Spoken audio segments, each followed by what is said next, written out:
Le secret de Mamani et le sceptre d'orgueil. Dans les temps anciens, bien avant que les routes des hommes ne traversent les terres rouges d'Oshin, les anciens racontaient qu'un esprit dormait sous les montagnes de basalte. Cet esprit portait le nom de Ngola, le gardien des reflets. Il observait les hommes à travers l'eau calme des rivières et les surfaces polies des pierres volcaniques. Ngola accordait parfois une beauté exceptionnelle à certains êtres, mais il maudissait ceux qui finissaient par adorer leur propre image plus que la vie elle-même. C'est ainsi naquit la malédiction de la lignée de Chamazulu. Chamazulu avait été une reine si admirée que les peuples voisins traversaient des déserts entiers pour contempler son visage. Avec le temps, elle cessa de regarder les étoiles, les récoltes et même son propre peuple. Elle ne regardait plus qu'elle-même. Alors Ngola lui apparut dans le miroir noir d'un lac volcanique et prononça ces mots. Que ton orgueil prenne désormais une forme visible afin que le monde voie ce que ton cœur cache. Cette nuit-là, le nez de la reine s'allongea comme une branche vivante. Depuis ce jour, toutes les femmes de sa descendance portèrent la même malédiction. Plus leur vanité grandissait, plus leur nez révélait leur corruption intérieure. Des générations passèrent. Puis vint Mamani. Dans tout Oshin, nul ne possédait une beauté comparable à la sienne. Sa voix avait la douceur du miel sauvage et ses yeux semblaient retenir l'éclat doré de l'aube. Mais Mamani ne quittait presque jamais sa demeure de pierre noire. On la voyait parfois derrière les rideaux de lin, silhouette lointaine enveloppée de voiles pourpres. Les enfants du village murmuraient qu'elle cachait un visage de serpent. D'autres prétendaient qu'elle était bénie par les esprits. La vérité était bien plus terrible. Chaque matin, Mamani s'asseyait devant un immense miroir d'argent hérité de Chamazulu. Elle observait la finesse de son cou, la perfection de sa peau, l'élégance de ses lèvres. Et chaque fois qu'elle se disait intérieurement « Nulle femme ne peut m'égaler », son nez s'allongeait un peu plus. Au fil des années, cette excroissance devint monstrueuse. Dans la pénombre de sa chambre, le nez serpentait désormais entre les colonnes de pierre comme une liane vivante. Les servantes devaient le déposer sur des coussins de soie afin qu'il ne se blesse pas contre le sol. Mais le pire n'était pas sa difformité. Le pire était sa solitude. Mamani n'avait ni ami, ni confident, ni amant. Elle craignait le regard des autres autant qu'elle méprisait secrètement leur simplicité. Chaque compliment nourrissait sa vanité, chaque absence de compliment nourrissait sa colère. Elle était prisonnière d'elle-même. Non loin de là vivait Kaelo, un jeune chasseur connu pour son adresse. Mais contrairement à ce que racontaient les villageois, ce n'était pas seulement la curiosité qui le poussait vers Mamani. Kaelo portait lui aussi une blessure invisible. Des années auparavant, son père était mort en tentant de protéger les récoltes durant une grande sécheresse.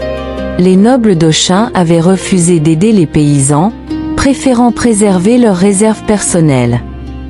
Depuis ce jour, Kaelo nourrissait une méfiance profonde envers les puissants et ceux qui vivaient enfermés derrière leurs murs. Pourtant, quelque chose chez Mamani le troublait. Il avait aperçu ses yeux une seule fois au marché, entre deux voiles agitées par le vent. Ce regard n'était pas celui d'une femme cruelle, mais celui d'un être terrifié.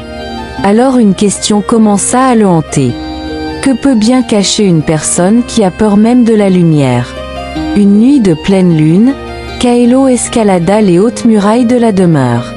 Le silence régnait. Lorsqu'il atteignit la fenêtre de la chambre, son souffle se coupa. Mamani, seule devant son miroir d'argent, peignait lentement ses cheveux noirs.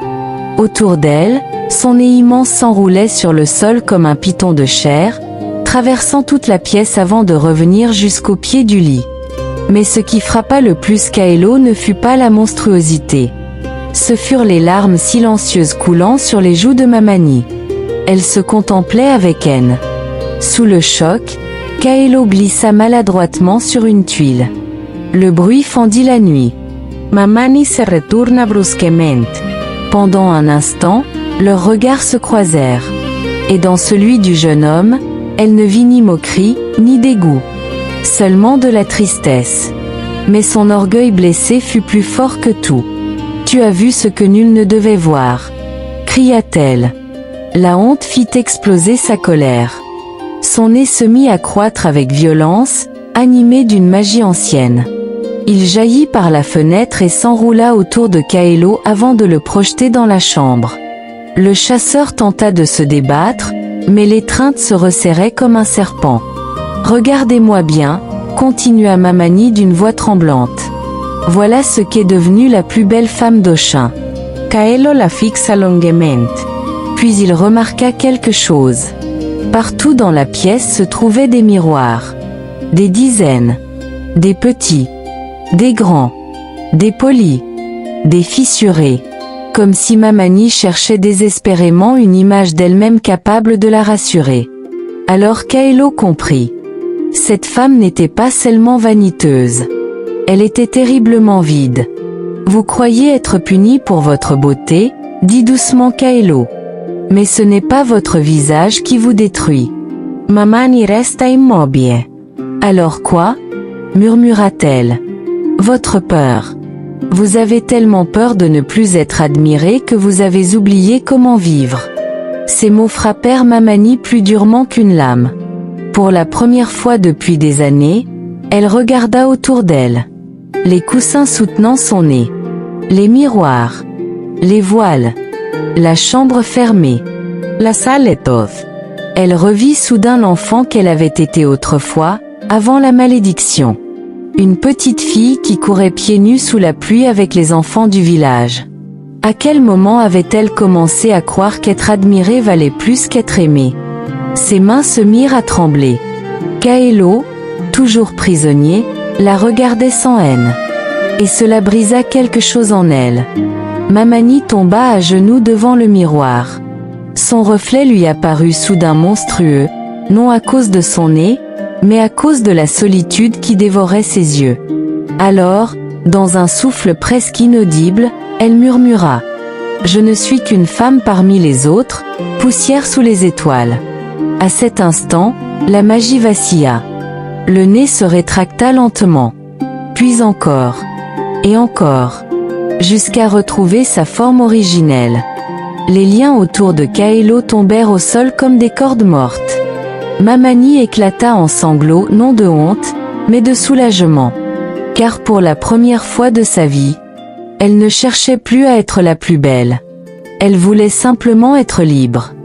Le lendemain matin, Mamani descendit au village sans ses voiles.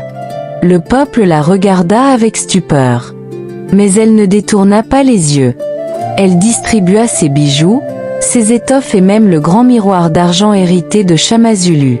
Puis elle fit fondre le cadre du miroir afin qu'un artisan forge un sceptre recouvert d'or noir.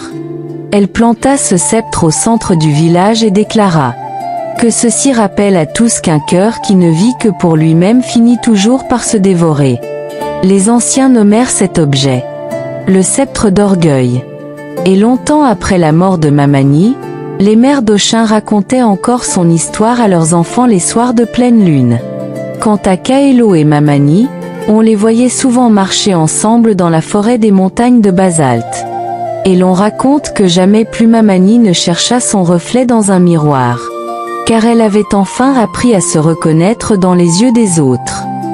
Morale de l'histoire, la véritable beauté ne se trouve pas dans le reflet d'un miroir de cristal, mais dans la clarté d'une âme libérée du poids de son propre ego.